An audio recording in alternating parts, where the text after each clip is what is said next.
Greetings from Jamaica, everyone. I would have loved to have been there with you all in person today. However, personal obligations have rendered me unable to travel at this point in time.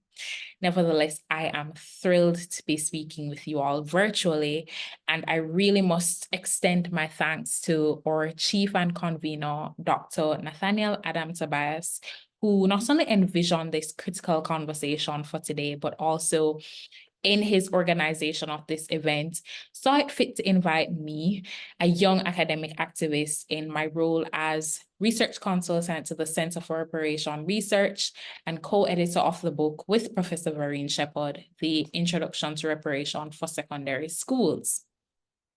I've been given 5 minutes to briefly present, so I'm going to delve right into it. A part of the mission for today's conversation is to engage in answering some questions, hopefully engage in answering some questions. And one of those questions is, how do we offer them an opportunity to repair the epistemic damage they have done? And of course, this is in relation to the untruths told about abolition.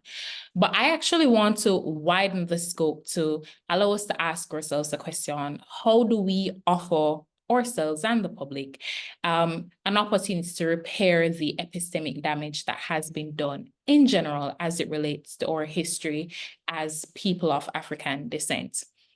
And I've widened it to focus on that instead, because the truth is, yes, untruths have been told about abolition, but unfortunately, the reality is untruths have been told right across the scale about our history as people of African descent.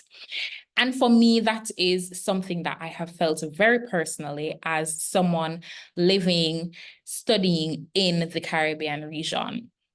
As a primary school student, some 15 to 20 years ago, I was actually taught that apprenticeship was a system that was created to acclimatize enslaved Africans to an understanding and an appreciation and the ability to operate as people who were free. This contrasts, of course, what I have written with Professor Shepherd as it relates to apprenticeship and the system that was really created to funnel £27 million to enslavers by the British government. As a primary school student, I did not question the previous argument, however, because I was also not taught then that Africans were not strangers to freedom, that Africans along the continent were actually key, crucial actors as it related to international trade, international relations, and international law. And so it seemed quite fitting that there was this need for them to acclimatize to a state of freedom from their state of unfreedom through the system of chattel enslavement. Having had that experience, it is therefore critical, and this is something that we focus on at the Center for Reparation Research. It is critical for us to repair the epistemic, what is really violence that has been done to us through revisionist history that actually tells our accurate history.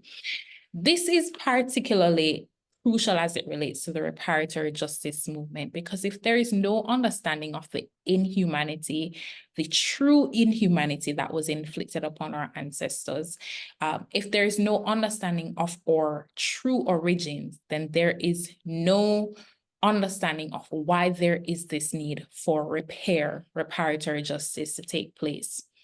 And so at the Center for Reparation Research, we focus a lot on public education through research dissemination, but having dialogue not only with tertiary academics or even civil society organizations, but really focusing on our youth, focusing on primary school students, focusing on secondary school students, which is why this Introduction to Reparation for Secondary Schools textbook was created, to help history students across the Caribbean region who are sitting the Caribbean Advanced Proficiency Examination history exam.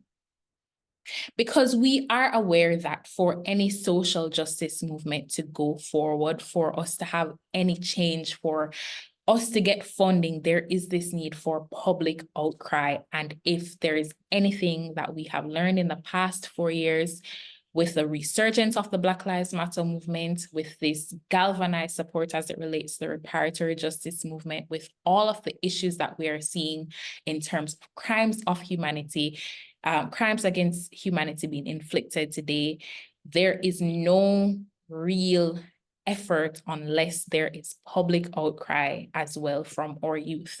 So how do we repair the epistemic damage?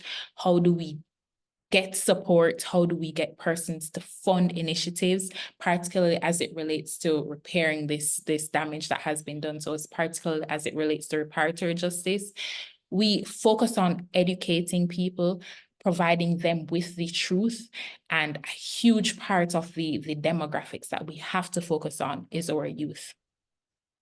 I know that I'm out of time, so I'm going to wrap up and leave the floor open for any questions. Again, thank you for this opportunity to present very briefly.